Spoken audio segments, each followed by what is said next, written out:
राम राम शेतकरी भावांनो, कसे सर्वजण मजेत आहेत ना? मजेत राहायलाच पाहिजे. तर मी महेश लांबाडे आपल्या सर्वांचे स्वागत करतो कृषी उद्योग या आपल्या ऑफिशियल चॅनलमध्ये. तर शेतकरी मित्रांनो, आज आपण बघणार आहोत महाराष्ट्र शासन कृषी विभागामार्फत 2023 खरीप या हंगामात ज्या शेतकऱ्यांनी सोयाबीन आणि कापूस हे पीक घेतले होते त्यांना जे आपल्याला अनुदान आलेले आहे ते अनुदान कसे मिळवायचे, नियम व अटी काय आहेत याविषयी आपण संपूर्ण माहिती बघणार आहोत. तत्पूर्वी आपण जर आमच्या चॅनलवर नवीन असाल तर चॅनलला सबस्क्राइब करा. सबस्क्राइब करायला कंजूसी करू नका.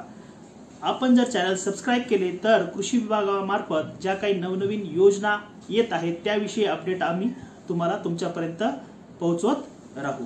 तर सर्वप्रथम बघूया शेतकरी मित्रांनो नियम व अटी. यामध्ये कोणते शेतकरी पात्र आहेत? खरीप 2023 मध्ये ज्या शेतकऱ्यांनी सोयाबीन आणि कापूस याची ई पीक पाहणी केली होते असे शेतकरी हे अनुदान मिळवण्यासाठी पात्र आहेत. तर सेकंड थिंग सामूहिक शेतकरी आणि वैयक्तिक शेतकरी याविषयी बघायचं झालं तर वैयक्तिक शेतकरी आणि सामूहिक शेतकरी असे दोन्ही पण शेतकरी या अनुदानासाठी पात्र आहेत. तर वैयक्तिक शेतकऱ्यांना कोणते कागदपत्र लागणार आहेत? तर वैयक्तिक शेतकऱ्यांना लागणार आहे एक सहमतीपत्र, त्यानंतर आधार कार्डची झेरॉक्स, एक मोबाईल नंबर आणि जर तुम्हाला जर यादी क्रमांक जर माहिती असेल अनुदानासाठी जी यादी आलेली आहे ती यादी क्रमांक जर माहिती असेल तर यादी क्रमांक त्यावरती टाका. नसेल तर हे काही कंपल्सरी नाहीये. आणि जे सामूहिक जे शेतकरी आहेत सामूहिक शेतकऱ्यांना लागणार आहे बघा ना हरकत प्रमाणपत्र, त्यानंतर सहमतीपत्र असे 2 पत्र लागणार आहेत. आणि डॉक्युमेंट मध्ये बघायला झालं तर आपल्याला एक आधार कार्ड लागणार आहे, आधार कार्डची झेरॉक्स आणि मोबाईल नंबर त्यावरती टाकायचा आहे. आणि फॉर्म वरती जर तुम्हाला यादी क्रमांक माहिती असेल तर यादी क्रमांक सुद्धा टाकायचा. यादी क्रमांक माहिती नसेल तर ते काही कंपल्सरी नाहीये. त्यानंतर जर बघायचं झालं तर हा फॉर्म तुम्हाला द्यायचा कोणाकडे आहे? तर हा फॉर्म द्यायचा आहे जे आहे कृषी सहाय्यक यांच्याकडे तुम्हाला हे फॉर्म सबमिट करायचे आहेत. चला तर शेतकरी मित्रांनो बघूया की हा फॉर्म नेमका भरायचा कसा. या सर्व प्रश्नाची उत्तरे तुम्हाला हे फॉर्म भरताना दिसून जातील. चला तर मग कम्प्युटरच्या स्क्रीनवरती. तर शेतकरी मित्रांनो हे आहे सहमतीपत्र. तर सहमतीपत्राबाबत थोडक्यात आपण बघूया की या सहमतीपत्राद्वारे माझ्या आधार क्रमांकाचा वापर करून त्या आधारे बायोमेट्रिक आणि किंवा तत्सम प्रणालीद्वारे प्राप्त वैधतेसह मला मिळावयाच्या लाभासाठी आधार अधिनियम 2016 नुसार सहमती देत आहे. माझ्या आधार संबंधी माहितीचा वापर केवळ माझी ओळख पटवण्यासाठी करण्यात येणार असून ही माहिती इतर कोणत्याही अन्य कारणासाठी वापरली जाणार नाही अशी खात्री बाळगतो. तर हे सहमतीपत्र आहे. तर यामध्ये बघा शेतकरी मित्रांनो सर्वप्रथम तुम्हाला तुमचा जिल्हा इथे टाकायचा आहे, इथे तुमचा तालुका टाकायचा आहे, यामध्ये तुमच्या गावाचं नाव टाकायचं आहे. शेतकऱ्याचे संपूर्ण नाव आधार कार्ड नुसार मराठी व इंग्रजीमध्ये.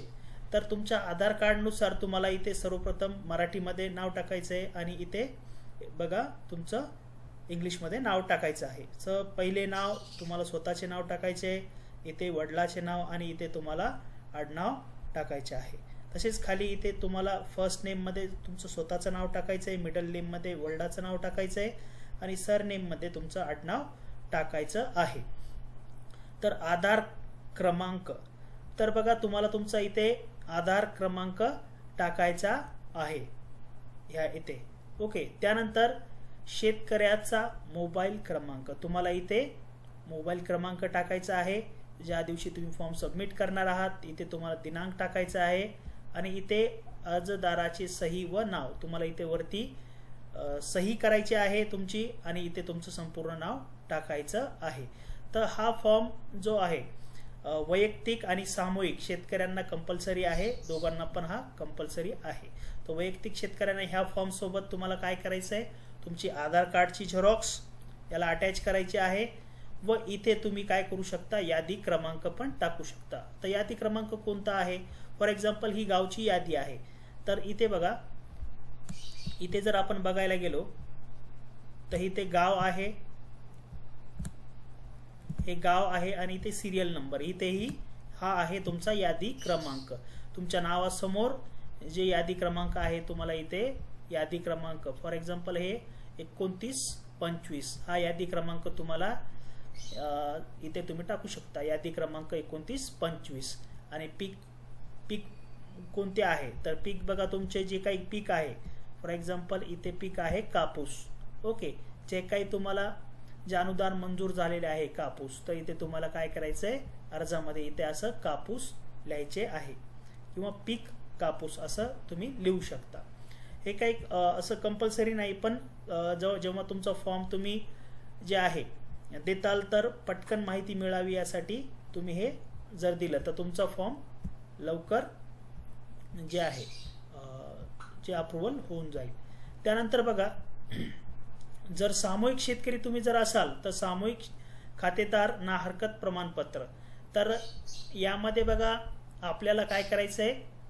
म्हणजे ज्या पण शेतकऱ्याच्या खात्यावर आपल्याला पैसे ट्रान्सफर करायचे आहेत त्या शेतकऱ्याची इथे तुम्हाला माहिती लिहायची आहे फॉर एक्झाम्पल जर वडील आणि मुलगा हे सामूहिक जे शेतकरी असतील दोघे पण किंवा आपल्या घरामध्ये तुम्ही किंवा तुमच्या घरातील अन्य मंडळी यांची जर सामूहिक शेती असेल तर ज्या शेतकऱ्याच्या खात्यावर आपल्याला पैसे ट्रान्सफर करायचे आहेत ते हे सहमतीपत्रामध्ये त्याचे डिटेल्स तुम्हाला द्यायचे आहेत यामध्ये सर्वप्रथम बघा इथे जिल्हा टाकायचा आहे तुम्हाला इथे तालुका द्यायचा आहे लिहायचा आहे त्यानंतर तुमच्या गावाचे नाव तुम्हाला इथे द्यायचे आहे त्यानंतर संयुक्त खाते क्रमांक म्हणजे तुम्हाला इथे काय करायचं आहे तुमचा गट नंबर लिहायचा आहे ते गट नंबर लिहिल्यानंतर बघा इथे ज्या शेतकऱ्याच्या नावावर तुम्हाला पैसे ट्रान्सफर करायचे आहे त्याचे तुम्हाला इथे नाव लिहायचे आहे इथे संपूर्ण नाव तुम्हाला मराठीमध्ये लिहायचे आहे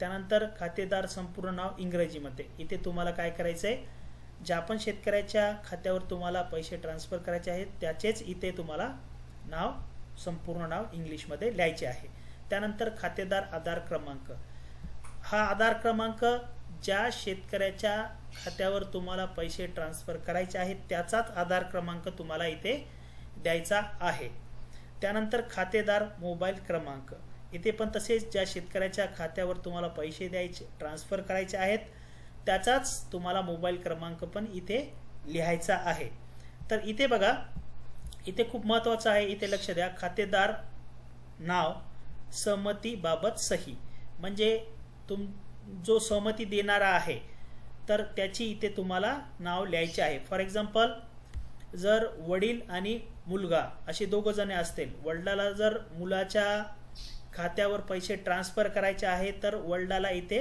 त्याचे नाव लिहावे लागेल त्यांचे नाव लिहावे लागेल त्यानंतर त्यांची सही इथे लागणार आहे म्हणजे जो पण सहमती देणार आहे की माझी सहमती आहे की यावरील जे नाव लिहिलं आहे त्याला माझे पैसे ट्रान्सफर करा त्याचे इथे तुम्हाला नाव लिहायचे आहे आणि इथे तुम्हाला सही करायची आहे इथे पण तसंच तुम्हाला यादी क्रमांक जर माहिती असेल तर यादी क्रमांक टाका त्यानंतर जे आहे तुम्हाला जे तुमचं पीक आहे पिकाचं नाव पण तुम्ही इथे टाकू शकता तर बघायचं झालं तर तुम्हाला याला डॉक्युमेंट काय लागणार आहेत डॉक्युमेंट लागणार आहेत तुम्हाला एक आधार कार्डची झेरॉक्स लागणार आहे आणि हे जे फॉर्म आहे जर सामायिक खातेदार असेल तर हे तुम्हाला दोन्ही फॉर्म तुम्हाला सहमतीपत्र आणि जे आहे सामायिक खातेदार ना हरकत प्रमाणपत्र हे दोन्ही फॉर्म तुम्हाला लागणार आहेत कोणाला जे सामायिक शेतकरी आहेत त्यांना हे दोन फॉर्म त्यानंतर त्याची आधार कार्डची झेरॉक्स आणि आधार कार्डच्या झेरॉक्सवर तुम्हाला काय करायचं आहे तुमची सही